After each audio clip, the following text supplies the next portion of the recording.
नमस्कार दोस्तों, स्वागत है अपने YouTube channel top trending GK में। दोस्तों इस वीडियो में देखने वाले हैं यूपीएससी एग्जाम 16 नवंबर 2021 की तीनों पारियों यानी फर्स्ट सेकंड थर्ड शिफ्ट में पूछे गए सभी जीके के सवाल एक्स्ट्रा फैक्ट से जाने वाले हैं जो आने वाले शिफ्ट के लिए काफ़ी महत्वपूर्ण रहेंगे।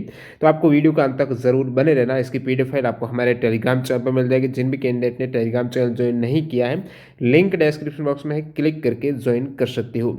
और विभिन्न प्रीवियस ईयर की कॉम्पिटिटिव एग्जाम्स की जो पीडीएफ फाइल है जीके के स्पेशल, वो आप हमारी वेबसाइट पर विजिट करके डाउनलोड कर सकते हो। कैसे डाउनलोड करनी है, डेमो वीडियो की लिंक वीडियो के सबसे नीचे डिस्क्रिप्शन बॉक्स में आपको मिलने वाली है। तो शुरुआत करेंगे सेकंड शिफ्ट के सवालों के साथ, उसके बाद थर्ड शिफ्ट के सवाल देखेंगे, लास्ट में देखेंगे प्रथम पारी में पूछे गए सारे जीके के सवाल। तो इन सभी कैंडिडेट का बहुत बहुत धन्यवाद जिन्होंने सेकंड शिफ्ट के रियल और ऑथेंटिक सवाल है वो टेलीग्राम पर सेंड किए थे। तो ये सभी सवाल कंटिन्यू करा। उससे पहले मैं आपको बता दूं, आप किसी भी कॉम्पिटिटिव एग्जाम्स की तैयारी करते हो, अपनी तैयारी को परखने के लिए सही डायरेक्शन, टाइम मैनेजमेंट, इन सभी के लिए स्मार्ट वर्क के तौर पर आपको मॉक टेस्ट लगाना बहुत ज़्यादा जरूरी है। टेक्स्ट बुक पर आप सारे एग्जाम्स के मॉक टेस्ट एक ही पास के अंतर्गत अटेम्प्ट कर सकते हो। आज 16 नवंबर को ये डील है जो आपको 14 मंथ की वैलिडिटी मिल रही है। आज लास्ट दिन है, इसके बाद आपको 12 मंथ की वैलिडिटी मिलेगी।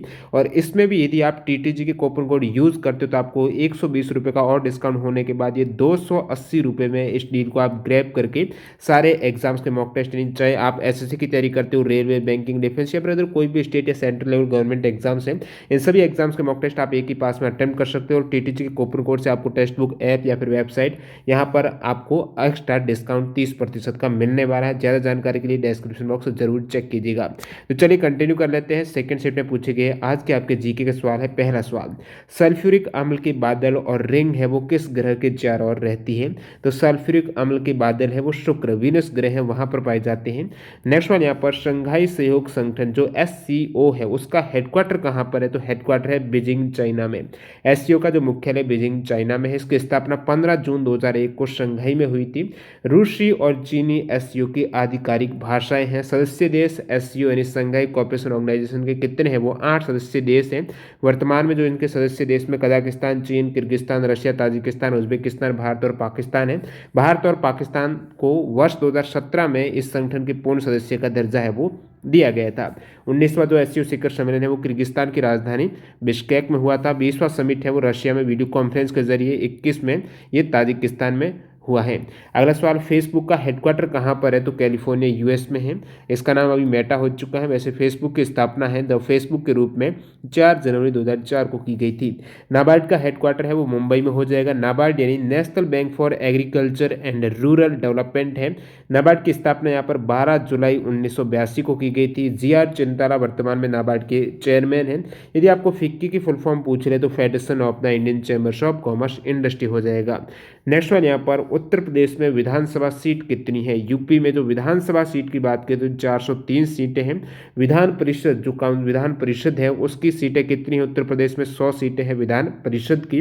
राज्यसभा की उत्तर प्रदेश में 31 सीटें हैं और लोकसभा की 80 सीटें हो जाएगी। जिस प्रकार उत्तर प्रदेश में विधानसभा सीट का पूछा तो अन्य राज्य जैसे कि मध्य प्रदेश का भी पूछा जा सकता है। तो 230 विधानसभा की सीटें हैं। दिल्ली में 17 सीटें विधानसभा की, राज्यसभा की 3 सीटें, लोकसभा की 7 सीट है। और राजस्थान में विधानसभा की 200 और लोकसभा की 25, राज्यसभा की 10 सीटें हैं। उत्तराखंड में विधानसभा की 70 है। महाराष्ट्र में जो असेंबली विधानसभा है उसकी टोटल 288 सीटें हैं और काउंसिल परिषद की 78 सीटें हैं। राज्यसभा की 19 सीटें हैं, लोकसभा की 48 सीटें हैं महाराष्ट्र में। आर्टिकल 30 किससे संबंधित है? अनुच्छेद 30 का पूछा है तो अल्पसंख्यक वर्गों का जो शिक्षा संस्थान की स्थापना का अधिकार है वो अनुच्छेद 30 में है। और जो अनुच्छेद 29 में है अल्पसंख्यक वर्गों के हितों का संरक्षण आर्टिकल 29 में है। नेक्स्ट वन, यहाँ पर ममता कालिया को किस उपन्यास, जो उपन्यास का नाम भी दे रखा था दुखम सुखम, के लिए जो अवार्ड दिया गया वो कौन सा है? तो ममता कालिया को उपन्यास दुखम सुखम के लिए 2017 में व्यास सम्मान से सम्मानित किया गया था। नेक्स्ट, यहाँ पर आर्टिकल 42 का संबंध किससे है? तो राज्य काम की न्याय संगत मानवोचित दशाओं को सुनिश्चित करने के लिए और प्रसूति सहायता के लिए उपबंध करेगा, ये आर्टिकल 42 में बताया हुआ है। 74वां संविधान संशोधन कौन सी अनुसूची जोड़ी गई है? तो 74वें संविधान संशोधन 1993 के तहत 12वीं अनुसूची जोड़ी गई। इससे प्रीवियस वीडियो में एक्स्ट्रा फैक्ट में ये सारे कवर किए गए हैं, जहां पर मैंने आपको बताया था 10वीं अनुसूची है वो 52वें संविधान संशोधन 1985 के तहत जो दल विरोधी कानून है वो ऐड की गई थी। 11वीं अनुसूची है ये 73वां संविधान संशोधन 1993 में ऐड की गई थी, जिसमें 29 विषय हैं, 12वीं में 18 विषय हैं। ये सभी प्रीवियस एग्जाम में आ चुका है, प्रीवियस सेट में आ चुका है। और 12वीं जो अनुसूची है वो नगर शासन प्रणाली है, 11वीं में क्या है पंचायतें हैं, 10वीं में दल बदल विरोधी कानून है। तो आपको 74वें संविधान संशोधन का पूछा तो 12वीं अनुसूची हो जाएगी। नेक्स्ट वन यहाँ पर इंफॉर्मेशन टेक्नोलॉजी एक्ट कब पारित हुआ था? इंफॉर्मेशन टेक्नोलॉजी एक्ट का पूछा है तो 2000 में हुआ था। सूचना तकनीक अधिनियम, यदि आपको सूचना का अधिकार अधिनियम पूछा तो ये 2005 में पारित हुआ है, तो दोनों ही इंपॉर्टेंट है। सूचना तकनीक अधिनियम है, ये भारतीय संसद के द्वारा 17 अक्टूबर 2000 को पारित किया गया था। और सूचना का अधिकार आरटीआई एक्ट है वो 2005 में हुआ था। पृथ्वी सम्मेलन जो 1992 में हुआ था वो कहाँ पर? तो 1992 में ये ब्राजील में हुआ था, ठीक है, जिसे रियो समिट कहा जाता है। अर्थ समिट जो पृथ्वी सम्मेलन, इसे एजेंडा 21 के नाम से भी जाना जाता है, जो कि 3 से 14 जून 1992 को ब्राजील की रियो डी जेनेरियो सिटी है, वहाँ पर विश्व के 172 देशों ने पृथ्वी सम्मेलन का आयोजन किया था। और 2002 में जो पृथ्वी सम्मेलन हुआ था वो कहाँ पर हुआ था? तो ये हुआ था दक्षिण अफ्रीका की सिटी जोहान्सबर्ग में। अगला सवाल देखते हैं यहाँ पर, मागधी किस राज्य की भाषा है? मागधी है दोस्तों दक्षिण बिहार, मगध की भाषा हो जाएगी। रामसर साइट का क्या महत्व है ये आपको पूछा है, तो रामसर साइट है आर्द्र या फिर नम भूमि के संरक्षण के लिए एक विश्व स्तरीय प्रयास। जो रामसर सम्मेलन हुआ था वो 1971 में हुआ था। वर्तमान में टोटल रामसर साइट है वो 46 जो रामसर साइट है, भारत की बात कर रहा हूँ, भारत में वर्तमान में 46 रामसर साइट है। आपके लिए इंपॉर्टेंट है 2021 और 20 में कौन सी रामसर साइट ऐड की है? तो 4 रामसर साइट 2021 में भिंडावास वन्यजीव अभ्यारण्य कहाँ पर है? झज्जर हरियाणा में ये ऐड हुआ है। सुल्तानपुर राष्ट्रीय उद्यान है गुरुग्राम हरियाणा में, ये भी ऐड हुआ है। थोल झील वन्यजीव अभ्यारण्य अहमदाबाद के पास गुजरात में ये, और वाधवाना आर्द्र भूमि है वडोदरा गुजरात में। इन चारों को 2021 में रामसर आर्द्र भूमि साइट में शामिल किया गया है। 2020 में जो साइट शामिल हुई थी उसमें आपकी शोकर झील है जो लद्दाख में, ये है कहाँ पर? आपके लिए इंपॉर्टेंट है, याद रखना, दिसंबर 2020 में ऐड की गई है। आगरा में जो सुर सरोवर या फिर कीथम झील है कहाँ पर? आगरा में, इसको ऐड 2020 में किया गया है।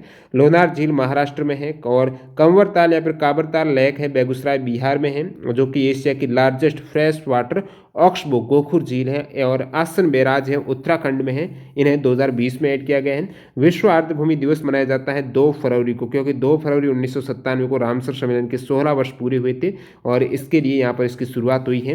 नेक्स्ट वन यहाँ पर, चौथा विश्व हिंदी सम्मेलन कहाँ पूरा? अभी तक जो 12 विश्व हिंदी सम्मेलन है उनमें आपको चौथा पूछा है, तो ये मॉरिशस में हुआ था। पोर्ट लुइस मॉरिशस में 2 से 4 दिसंबर 1993 को हुआ था। कब हुआ था? 1993 को। कहाँ पर? मॉरिशस में।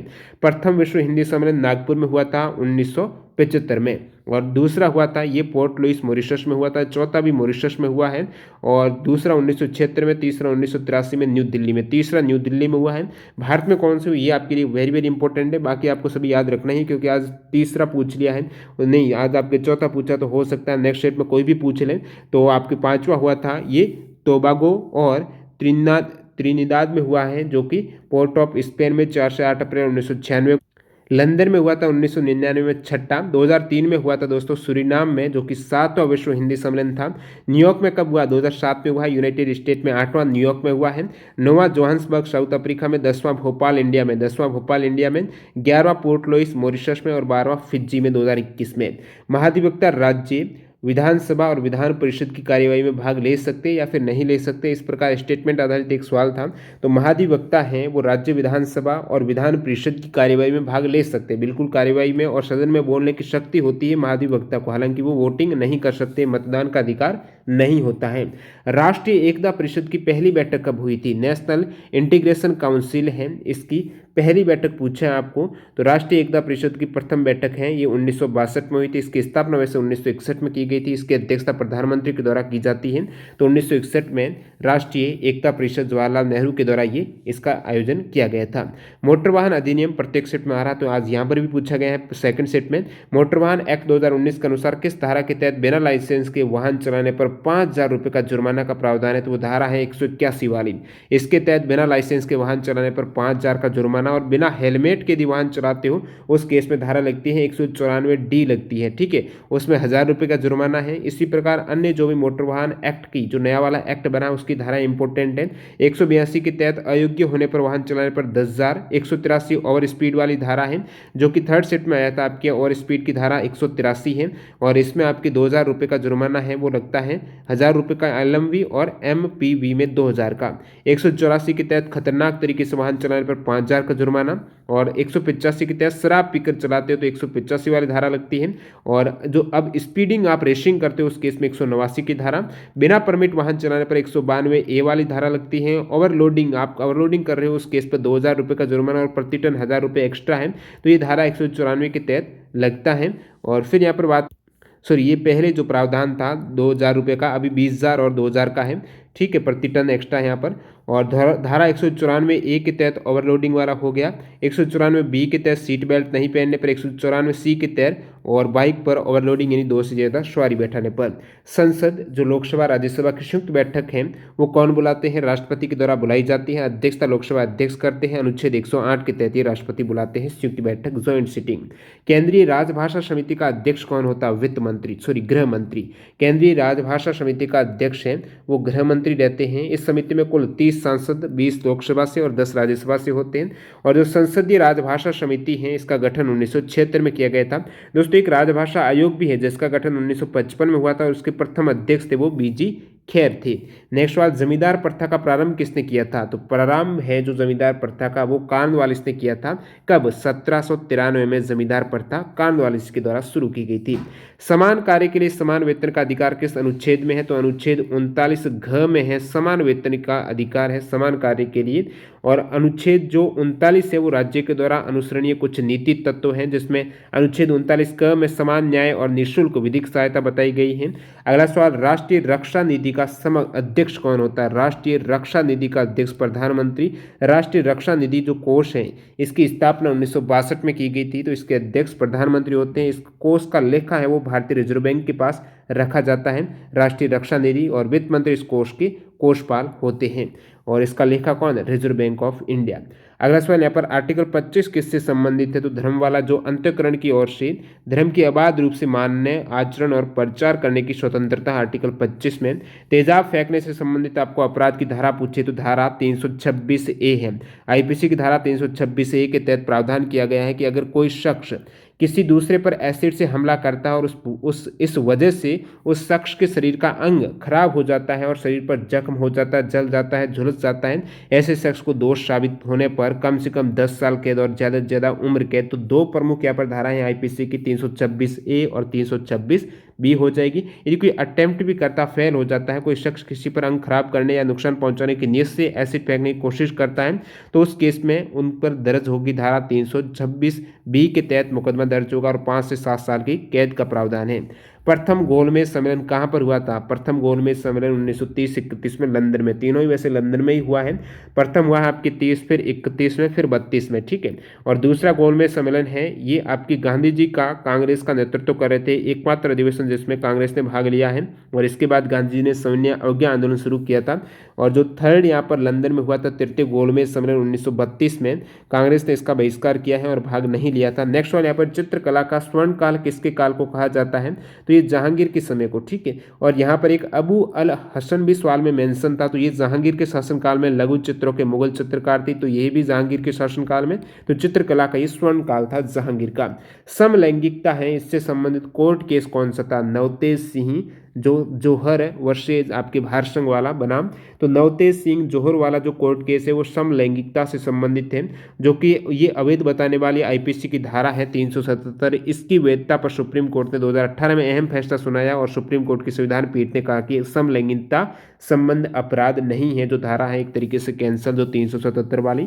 मोहम्मद शाह के शासनकाल में ईरान से भारत पर आक्रमण किसने किया था? मोहम्मद शाह के शासनकाल में 1739 में ईरान से भारत पर आक्रमण किया था, वो नादिर शाह ने किया था। वर्ष 1925 के कांग्रेस अधिवेशन का अध्यक्ष कौन था? 1925 का कांग्रेस अधिवेशन है वो कानपुर में हुआ था, अध्यक्षता की थी सरोजनी नायडू ने। इसी प्रकार कांग्रेस अधिवेशन की पहली महिला अध्यक्ष बनी थी सरोजनी नायडू, जो कानपुर में हुआ था 1925 में। ये पहली भारतीय, वैसे एनिवेशन, लेकिन पहली भारतीय महिला अध्यक्ष बनी थी सरोजनी नायडू, कानपुर में होता 1925 में ये कांग्रेस अधिवेशन। और वैसे अन्य जो इंपोर्टेंट कांग्रेस अधिवेशन अध्यक्षता की बात करूं, जैसे महात्मा गांधी हैं, उन्होंने 1924 के कांग्रेस अधिवेशन की अध्यक्षता अध्यक्षता बेलगांव में की थी। सुभाष चंद्र बोस 2 बार अध्यक्षता 1938 हरिपुरा, 1939 में त्रिपुरी में कर चुके हैं। जवाहरलाल नेहरू के द्वारा 1929 लाहौर और 1937 फैजपुर कांग्रेस अधिवेशन की अध्यक्षता की गई थी। एनी बेसेंट ने 1917 के कलकत्ता अधिवेशन की। दादा भाई नौरोजी ने 1886 और 1906 में कलकत्ता में और 1893 में लाहौर कांग्रेस अधिवेशन की अध्यक्षता की थी। प्रथम कांग्रेस अधिवेशन 1885 में बंबई में हुआ था। व्योमेश चंद्र बनर्जी ने उसकी अध्यक्षता की थी। केंद्रीय हिंदी संस्थान कहाँ पर है? Central institute of Hindi, Agra, Uttar Pradesh में है, जो कि 1960 में स्थापित हुई थी। नेक्स्ट यहाँ पर भारत में जनसंख्या की गणना है वो कितने वर्ष के अंतराल में? 10 वर्ष के अंतराल में। 1872 में ब्रिटिश वायसराय लॉर्ड मेयो के अधीन पहली बार ये जनगणना कराई गई थी, लेकिन संपूर्ण जनगणना भारत में वो पहली बार 1881 में हुई थी। तो ये 10 वर्ष के अंतराल में। मानव विकास सूचकांक कौन जारी करते हैं? तो ये मानव विकास सूचकांक है, ये यूएनडीपी के द्वारा यानी यूनाइटेड नेशंस डेवलपमेंट प्रोग्राम के द्वारा जारी किया जाता है। एचडीआई 2020 में भारत की रैंक 131वीं रही थी, फर्स्ट रैंक पर नॉर्वे था। और फिर यहाँ पर एक सहकारी समिति पर कानून कौन बना सकता है, ये सवाल पूछा गया था।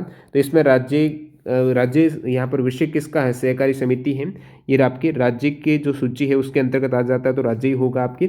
अब देख लेते हैं थर्ड सेट पे पूछे गए जो जीके के सवाल है। राजीव कुमार हैं, ये कोई जाट भाई था, एनोनिम्स, उन्होंने जो टेलीग्राम पर नेम आ रहे हैं वो मैंने डायरेक्टली लिए हैं। ललित शर्मा है, इन भाइयों ने सेंड किए हैं, तो इनका बहुत बहुत धन्यवाद। अगला सवाल यहाँ पर राहितु, जो थर्ड शिफ्ट का पहला सवाल, राहितु बंधु योजना किस राज्य से संबंधित है? तेलंगाना से संबंधित योजना। इसमें आपको योजना के बारे में डिटेल की बात करें तो यहाँ पर जो योजना है तेलंगाना सरकार के द्वारा, प्रत्येक लाभार्थी किसान है तो किसान के लिए हर फसल के मौसम से पहले प्रति एकड़ 4,000 रुपये का निवेश सहायता प्रदान की जाती थी। बाद में इसको बढ़ाकर 5,000 रुपये किया गया था। नेक्स्ट सवाल लिखते हैं यहाँ पर, आलावार संतों की संख्या कितनी मानी गई है? तो आलवार संतों की संख्या है वो 12 मानी गई है। आलवार कौन? तमिल कवि और संत थे, जो कि इन्हें भक्ति आंदोलन के जन्मदाता माना जाता है। नेक्स्ट सवाल यहाँ पर, group of monument at Hampi, इन्हें वर्ल्ड हेरिटेज साइट कब शामिल किया गया था? यूनेस्को के वर्ल्ड हेरिटेज साइट के रूप में जो हम्पी के मोन्यूमेंट है वो 1986 में ये शामिल हुए हैं। Ctrl+Z शॉर्टकट कुंजी का क्या कार्य है? अंडू का कार्य करता है। आप कोई भी टाइप वगैरह करते हो, आप चाहते हो जैसे आपने कोई डिलीट कर दिया है टेक्स्ट वगैरह, उसको वापस लाना चाहते हो तो अंडू करेंगे, Ctrl+Z करेंगे। इसके विपरीत होता है, अंडू करने के बाद आप उसको रिड्यू से दोबारा कर सकते हो और रिड्यू हो जाएगा Ctrl+Y से। एक्स आप कट करते हो उसमें कॉपी भी हो जाता है और वहाँ से डिलीट भी हो जाता है, कॉपी Ctrl+C। नेक्स्ट वाले यहाँ पर, कौन सा संक्रामक रोग है? ठीक है, छुआछूत बीमारी जो संक्रामक रोग का पूछा है तो वो आपकी हो जाएगा टीबी, एक संक्रामक रोग है जो कि किसके द्वारा होती है? जीवाणु जनित रोग है। माइकोबैक्टीरियम ट्यूबरकुलोसिस रोग है, ये जीवाणु जनित रोग है। प्रथम ज्ञानपीठ अवार्ड किसे दिया गया है? प्रथम ज्ञानपीठ अवार्ड है 1965 में मलयालम कवि लेखक जो जी शंकर कुरूप को दिया गया था। हिंदी में प्रथम ज्ञानपीठ है सुमित्रा नंदन पंत को 1968 में। इंग्लिश का 2018 में अमिताभ घोष को। 55वां ज्ञानपीठ पुरस्कार 2019 में ये आपके पूछा ही गया है। जो 55वां ये तो आपके था जी शंकर कुरूप 1965 वाला। 55वां 2019 में मलयालम कवि अक्कीतम अच्युतम नमूद्री, क्योंकि ये भी मलयालम से हैं। और पिछले एग्जाम में पूछा गया सवाल है कि ज्ञानपीठ अवार्ड है वो कितनी भाषा में? तो 23 भाषाओं में दिया जाता है। मुस्लिम लीग की स्थापना कब हुई थी? 1906 में हुई थी। 30 दिसंबर 1906 को ढाका बांग्लादेश में हुई थी मुस्लिम लीग की स्थापना। इनके जो फाउंडर है वो नवाब ख्वाजा सलीमुल्लाह, मोहम्मद अली जिन्ना और आगा खान थर्ड हैं। राइट टू प्राइवेसी केस किससे संबंधित है? तो निजता का अधिकार है ये दोस्तों न्यायमूर्ति KS पुट्टास्वामी बनाम भारत संघ वाला 2017 का केस है। निजता का अधिकार आर्टिकल 21 के तहत प्राण और दैहिक स्वतंत्रता का अधिकार है, उसके आंतरिक भाग के रूप में तथा संविधान के भाग 3 के द्वारा गारंटी कर स्वतंत्रता के हिस्से के रूप में संरक्षित किया गया है। तो आर्टिकल 21 में है निजता का अधिकार रखा गया है। ये पूछा है कि निजता का अधिकार किस आर्टिकल में? तो 21 में। कौन सा केस है? तो ये था आपकी KS पुट्टास्वामी बनाम भारत संघ केस है, जिसमें रिजल्ट 2017 में 24 अगस्त की बात है। 9 न्यायाधीश की पीठ ने ऐतिहासिक फैसला सुना है जिसमें निजता के अधिकार को मौलिक अधिकार घोषित किया। अनुच्छेद 44 है, हो सकता है इसमें उल्टा पूछा गया, ये पूछ लें कि नागरिकों के लिए एक समान सिविल संहिता वो कौन से आर्टिकल में है। तो इसमें थोड़ा आप कंफ्यूज मत होना, यदि आपका एग्जाम हुआ है तो नागरिकों के लिए एक समान सिविल संहिता है, सभी के लिए समान कानून है, वो आर्टिकल 44 में वर्णित है। आपातकाल से संबंधित प्रावधान संविधान के किस भाग में है? आपातकाल का भाग पूछा है तो भाग हो जाएगा दोस्तों 18। आपातकाल है, इसके प्रावधान आर्टिकल 352, 56, 60 वगैरह में, ये भाग 18 में है। राष्ट्रीय आपातकाल 52 और राष्ट्रपति शासन राज्य में आपातकाल 56 और 360 में है वित्तीय आपातकाल। अगला सवाल यहाँ पर CCTNS की फुल फॉर्म क्या है? Crime and criminal tracking network and system इसकी फुल फॉर्म हो जाएगी। नेक्स्ट यहाँ पर भारत ने S-400 मिसाइल किससे खरीदा है? तो S-400 मिसाइल है भारत ने कहाँ से? रशिया से खरीदा था। तो इसमें समझौता हुआ है 15 अक्टूबर 2016 को ब्रिक्स शिखर सम्मेलन के दौरान भारत और रूस ने 5 S-400 रेजिमेंट की जो मिसाइल है उसकी आपूर्ति के लिए IG जो एक अंतर सरकारी समझौते पर हस्ताक्षर की थी। महिला स्वयं सिद्धा योजना किस मंत्रालय की पहल है? महिला स्वयं सिद्धा योजना है ये दोस्तों महिला और बाल विकास मंत्रालय के द्वारा प्रायोजित और 2001 में प्रारंभ है। ये महिलाओं को सामाजिक, आर्थिक, राजनीतिक और कानूनी सशक्तिकरण की समन्वित योजना हो जाएगी महिला और बाल विकास मंत्रालय की। गाड़ी की ओवर स्पीड होने पर जुर्माने का प्रावधान मोटर वाहन एक्ट की किस धारा में है? यदि आपको ये पूछा है मोटर व्हीकल एक्ट 1988 का तो उसमें धारा 112 होगी। यदि ये नया वाला संशोधित मोटर वाहन एक्ट 2019 का पूछा तो उसमें धारा 183 के तहत ओवर स्पीड हो जाती है। तय गति से ज़्यादा तेज वाहन चलाने पर 1000 रुपये का जुर्माना LMV पर है और MPV पर 2000 रुपये का जुर्माना 183 वाली धारा है और सेक्शन 112 वाली धारा है मोटर व्हीकल एक्ट 1988 की ओवर स्पीड होने के केस में। 8वीं अनुसूची में कौन सी भाषा नहीं है? 8वीं अनुसूची में शेड्यूल में भोजपुरी नहीं, जो आपको विकल्प में दे रखा था। कुल 22 भाषाएं हैं, कौन सी में बार बार आपको बताया हुआ है। असमीज, बंगाली, बोडो, डोगरी, गुजराती, हिंदी। यहाँ पर दोस्तों अंग्रेजी भी नहीं याद रखना है। कन्नड़ है, कश्मीरी, कोंकणी और फिर यहाँ पर मिथिली, मलयालम, मैतेई या फिर मणिपुरी है। मराठी, नेपाली, ओडिया। नेपाली ये याद रखना, नेपाली है। ओडिया, पंजाबी, संस्कृत, सांथली, सिंधु, तमिल, तेलुगु, उर्दू भी है। ये भी आपको पता होना चाहिए। शुरुआत में 14 भाषा थी, बाद में सभी ऐड हुई हैं। तो ये कब कब ऐड हुई है ये भी इंपॉर्टेंट है, बहुत बार एग्जाम में आ जाता है। भारत का कौन सा पड़ोसी देश है? वो लैंड लॉक है। NTPC में दिसंबर में जब आपका एग्जाम स्टार्ट हुआ था, पहला ही सवाल मैंने आपको बताया था लैंड लॉक कंट्री का। आज यहाँ पर पूछा गया है कौन सा देश पड़ोसी देश है? वो लैंड लॉक है, स्थलद्रुत देश है। तो उसमें आपके ऑप्शन पर आधारित है। वैसे एशिया के बहुत से देश आ जाते हैं। यदि आपको भूटान, नेपाल, अफगानिस्तान इन तीनों में से ऑप्शन मिला होगा जो भारत के पड़ोसी भी हैं, स्थलद्रुत यानी चारों और सिर्फ स्थल से घिरे हुए हैं, वो स्थलद्रुत देश हो जाएंगे। उसमें NTPC में सवाल था दक्षिण अफ्रीका में लैंडलॉक कंट्री कौन से? दक्षिण अमेरिका में पैराग्वे और बोलिविया 2 देश है जो कि स्थलद्रुत हैं। कुल 47 स्थलद्रुत देश हैं, जिसमें प्रमुख महाद्वीप में सिर्फ उत्तरी अमेरिका और ऑस्ट्रेलिया के अंदर कोई भी लैंडलॉक कंट्री नहीं है। उत्तरी अमेरिका और ऑस्ट्रेलिया में। कजाकिस्तान दुनिया का सबसे बड़ा लैंडलॉक देश है, ये भी एक इंपॉर्टेंट फैक्ट है। और जो लेसोतो दुनिया का सबसे दक्षिणी भूभाग वाला देश भी है और पूरी तरह से दक्षिण अफ्रीका से घिरा हुआ है। तो ये एशिया वाले Afghanistan, Armenia, Azerbaijan, Bhutan, Kazakhstan, Kyrgyzstan, Laos, Mongolia, Nepal, Tajikistan, Turkmenistan और उज्बेकिस्तान है। ये एशिया के 12 देश है जो कि लैंडलॉक है। अगला सवाल यहाँ पर सर्वोच्च न्यायालय का अपीलीय क्षेत्राधिकार किस आर्टिकल में है? सर्वोच्च न्यायालय सुप्रीम कोर्ट का जो क्षेत्राधिकार, अपीलीय क्षेत्राधिकार आर्टिकल 132 में है। दीवानी मामलों में अपीलीय अधिकार है वो आर्टिकल 133 में। वैसे सर्वोच्च न्यायालय का गठन किस अनुच्छेद में? 124 में है। और अन्य जो अधिकार है जैसे 134 के तहत फौजदारी मामलों में अपील का अधिकार है आर्टिकल 135 में। सैन्य मामलों में अपील का है। विशेष अपील का अधिकार 36 में। न्यायिक पुनरावलोकन की शक्ति याद रखना है आर्टिकल 137 में, काफी इंपॉर्टेंट है। और अनुच्छेद 141 में सुप्रीम कोर्ट के सभी निर्णय संपूर्ण भारत में मान्य होंगे। राष्ट्रपति का सुप्रीम कोर्ट से परामर्श लेने का अधिकार आर्टिकल 143 में है। ये सुप्रीम कोर्ट के कुछ इंपॉर्टेंट आर्टिकल आपने देखे। राज्य का नाम कौन बदल सकता है? संसद के द्वारा एक प्रक्रिया चलती है इसमें, जो कि अनुच्छेद 3 में आपको वर्णन मिलता है। जो राज्य की सीमा है, नाम है, क्षेत्र है, ये परिवर्तन के लिए संसद की एक खास प्रोसीड्यूर से गुजरना पड़ता है।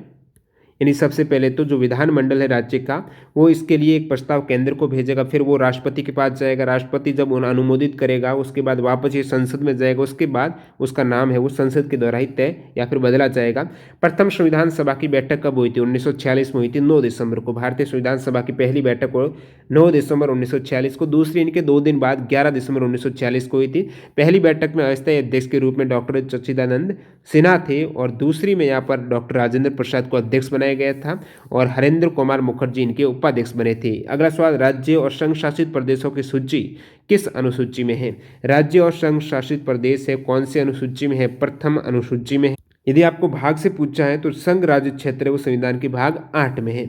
अनुच्छेद 31 को किस अनुच्छेद से प्रतिस्थापित किया गया है? तो अनुच्छेद 31 को जो निरसन किया गया है वो आर्टिकल 300 ए यहाँ पर दोबारा 300 ए में जो अनुच्छेद 31 में क्या था, संपत्ति का अधिकार था, बाद में भी विधिक अधिकार हो गया, 300 ए के अंतर्गत रखा गया है, तो 31 अपने आप में कैंसिल हो जाएगा। उसमें एक 19 एफ भी था, वो भी खारिज हो गया, मौलिक अधिकार है। 31 और 19 है, दोनों ही 44वें संविधान संशोधन 1978 के तहत ये खारिज हुए हैं, और फिर ये 300 ए में संपत्ति का अधिकार अभी हो चुका है। प्रथम संविधान संशोधन के द्वारा कौन सी अनुसूची जोड़ी गई है, तो प्रथम संविधान संशोधन 1991 में हुआ था, जिसमें 9वीं अनुसूची को जोड़ा गया था। शुरुआत में 8 थी, बाद में ऐड हुई है, तो 9वीं अनुसूची पहले ही संविधान संशोधन 1951 के तहत जोड़ी गई है। इसके अंतर्गत भूमि सुधार, न्यायिक समीक्षा से जुड़े हुए कानून है, ये 9वीं अनुसूची में स्थान दिया गया है। लोक सेवक से संबंधित एक धारा पूछी थी, एग्जैक्ट क्या सवाल था, नहीं मिला है। तो लोक सेवक की बात करें जो कर्मचारी सरकारी, तो भारतीय दंड संहिता की भाग 12 में लोक सेवक और लोक सेवकों की विधि के पूर्ण प्राधिकार के अवमान से संबंधित अपराध हैं, उनकी धाराओं की बात करें तो 161 से लेकर 190 तक धारा है, वो लोक सेवक से संबंधित अपराधों का उल्लेख मिलता है। Who release the consumer price index है, यदि आपको कंज्यूमर प्राइस इंडेक्स का पूछा है या फिर होलसेल वाला पूछा है, थोक मूल्य सूचकांक का, तो कंज्यूमर प्राइस इंडेक्स में 4 प्रकार के, जिसमें 3 तो लेबर ब्यूरो के द्वारा ये जारी किए जाते हैं, और थोक मूल्य सूचकांक की बात करें तो ministry of commerce and industry की जो आर्थिक सलाहकार है उसके कार्यालय के द्वारा इसे प्रकाशित किया जाता है। जब राज्य सार्वजनिक उद्देश्यों के लिए मुआवजा देकर निजी जो स्वामित्व वाली संपत्ति है उनका अधिग्रहण करती है, तो उसे क्या कहा जाता है, जब सरकार के दौरान निजी संपत्ति को खरीदा जाता है मुआवजा देकर, तो उसे कहा जाता है सर्वोपरि अधिकार हो जाएगा, क्या, सर्वोपरि एमिनेंट डोमेन।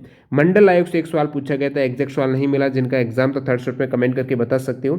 मंडल आयोग ये 1979 में उस समय जनता पार्टी की सरकार के द्वारा स्थापित किया गया था। इस आयोग का कार्य क्या था, सामाजिक और आर्थिक रूप से पिछड़े वर्ग की पहचान करना। इसके अध्यक्ष थे डॉक्टर बिंदेश्वरी प्रसाद मंडल।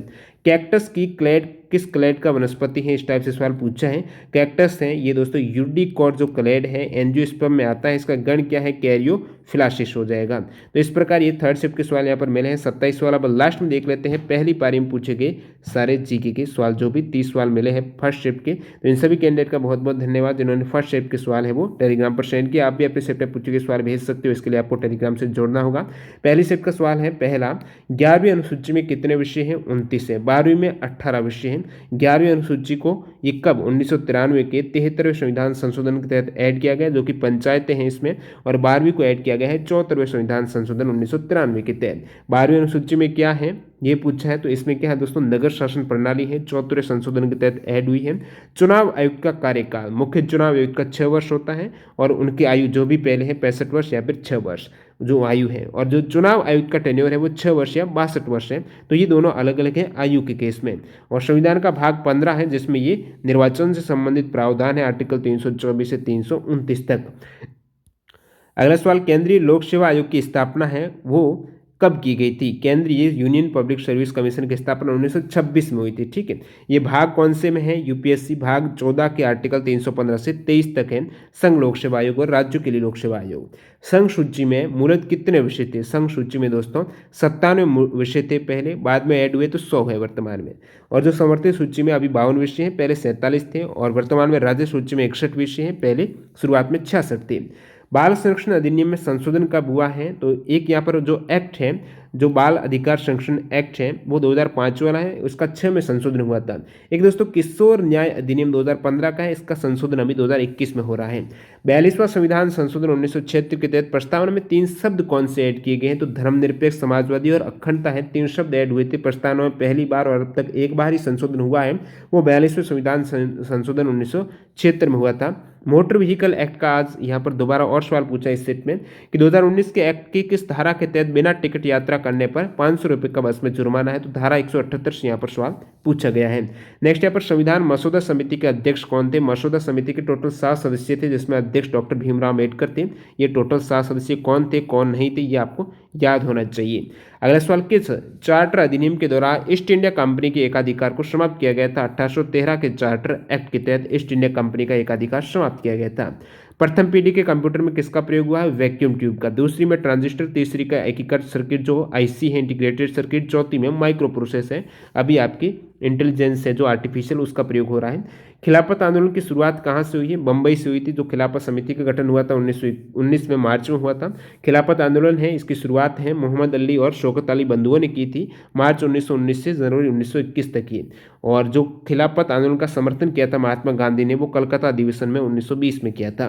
उत्तर प्रदेश को पहले यूनाइटेड प्रोविंस के नाम से जाना जाता था, ये सवाल आपको पूछा है। सीबीआई किस विभाग के अंतर्गत आता है? जो कार्मिक प्रशिक्षण विभाग है, जो personnel public and grievance pension वाला मिनिस्ट्री है, इसके अंतर्गत आता है सीबीआई।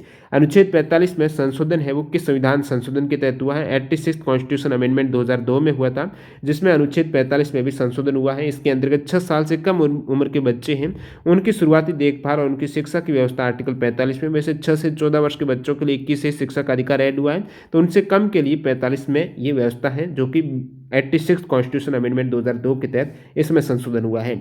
गन्ने के लिए उचित और लाभकारी मूल्य है। बाकी जो भी कमोडिटी है, फसलें हैं, उनके लिए मिनिमम सपोर्ट प्राइस रहती है। एग्जाम आता है उचित और लाभकारी मूल्य किस कमोडिटी के, तो वो गन्ने की है। और ये कौन जारी करता है, इनकी प्राइस का निर्धारण कौन करता है? तो CSCP यानी केंद्रीय जो कृषि लागत और मूल्य आयोग है, जो कमीशन फॉर एग्रीकल्चरल और कॉस्ट एंड प्राइजेस के द्वारा ये जारी किए जाते हैं। CSCP की स्थापना 8 जनवरी 1965 में हुई है। और MSP टोटल कितनी फसलों पर ये निर्धारित होता है? तो टोटल 23 फसलों पर रहता है। नई अखिल भारतीय सेवा का गठन किसके द्वारा हो सकता है? राज्यसभा प्रस्ताव के द्वारा। और यदि आपको पूछ लें एक से अधिक अखिल भारतीय सेवाएं हैं, ये बनाने का अधिकार है वो आर्टिकल 314 में संसद के पास है। अगला सवाल देखते हैं यहाँ पर, IT एक्ट की धारा 66(1) किससे संबंधित है? एक्चुअल में ये सवाल एक आया था, जो श्रेया सिंघल बनाम भारतीय संघ कोर्ट केस है, ये IT एक्ट की धारा 66(1) को निरस्त करता है। तो 66(1) क्या कहती है? इस धारा के तहत पुलिस को ये अधिकार दिया गया था कि वह सोशल साइट पर या फिर कहीं ब्लॉगिंग साइट पर कोई कथित आपत्तिजनक टिप्पणी करते हैं तो उनको गिरफ्तार कर सकती है डायरेक्टली पुलिस, धारा 66(1) के तहत। बाद में यहाँ पर ये कोर्ट में केस चला गया और इसको निरस्त करना पड़ा। जो केस था उसका नाम है श्रेया सिंघल बनाम भारतीय संघ, कोर्ट केस हुआ था श्रेया सिंघल बनाम भारतीय संघ। तो इस केस में यहाँ पर कोर्ट ने 19(1) आर्टिकल है, इसका जो आर्टिकल के उल्लंघन के आधार पर इन्होंने 66(a) जो IT एक्ट की धारा है उसको निरस्त किया था। अगला सवाल, राज्यसभा सदस्य का कार्यकाल 6 वर्ष का होता है, जिसमें 1/3 सदस्य हर 2 वर्ष में सेवानिवृत्त होते हैं। जनगणना किस विभाग के द्वारा की जाती है? गृह मंत्रालय के अंतर्गत जनगणना होती है। केंद्रीय सतर्कता आयोग अधिनियम कब पारित हुआ था? केंद्रीय सतर्कता आयोग अधिनियम 2003 का है, जिसे संवैधानिक दर्जा दिया गया था, क्योंकि जो आयोग है केंद्रीय सतर्कता आयोग, इसकी स्थापना 1964 में हो गई थी, दर्जा 2003 में मिला है। PIL से सवाल था, जो कि जनहित याचिका है। यदि कोई पीड़ित है, इनके लिए कोई अन्य संस्था है या फिर अन्य कोई भी व्यक्ति आगे आकर न्यायालय के समक्ष उनकी जो भी पीड़ा है वो समक्ष उठा सकता है। यदि वो वहन नहीं कर पा रहा खर्चा वगैरह, तो वो दूसरा भी आगे आ सकता है। जनहित के लिए ये पब्लिक इंटरेस्ट लिटिगेशन रहती है। छोटी आंत में अंगुली नुमा प्रवर्ध है, जैसे बिल्ली बोला जाता है, अंकुर है। भू राजस्व कर किस सूची का विषय है? राज्य सूची का। CRPC की धारा 81 से सवाल आया है, जो मजिस्ट्रेट के द्वारा जिसके समक्ष ऐसे गिरफ्तार किया हुआ व्यक्ति लाया जाए, वो इसी CRPC की धारा 81 के तहत होता है। अनुच्छेद 358-59 पूछा है किससे संबंधित है? तो ये जब आपातकाल के दौरान, इमरजेंसी के दौरान कुछ मूल अधिकार हैं एक तरीके से निलंबित हो जाते हैं, तो आर्टिकल 358 के तहत केवल 19 है, अनुच्छेद 19 का जो मूल अधिकार है उसका निलंबन हो सकता है। आर्टिकल 359 का प्रभाव है, सभी मूल अधिकार 19, 20, 21 को छोड़कर उनके निलंबन पर ये रह सकता है आर्टिकल 359। नेक्स्ट यहाँ पर, भारत के एक ही क्षेत्र में रहने वाले लोगों को क्या कहा जाता है? इस टाइप से थोड़ा अस्पष्ट सवाल मिला है, क्या ऑप्शन थे? एक उत्तर प्रदेश के कोई बोर्ड की स्थापना से पूछा है, जिनका भी प्रथम पारी में था, कमेंट करके बता सकते हो एग्जैक्टली क्या सवाल थे। दल बदल विरोधी कानून है, ये कौन सी अनुसूची में? 10वीं अनुसूची में है। 52वें संविधान संशोधन 1985 के तहत दल बदल विरोधी कानून है, ये इसके तहत ऐड किए गए हैं। तो इस प्रकार आज के यानी आपके 16 नवंबर 2021 के तीनों सेप्टर में पूछे गए यहाँ पर लगभग 100 के आसपास सवाल कंप्लीट हो चुके हैं। आप कमेंट करके बता सकते हो आपका नेक्स्ट एग्जाम कब है UPSI का। और वीडियो पूरा देखने के लिए आपका बहुत बहुत धन्यवाद। इसकी PDF फाइल के लिए आपको टेलीग्राम चैनल ज्वाइन करना है, जिसकी लिंक डिस्क्रिप्शन बॉक्स में। मिलते हैं नए वीडियो के साथ। वंदे मातरम। जय हिंद दोस्तों।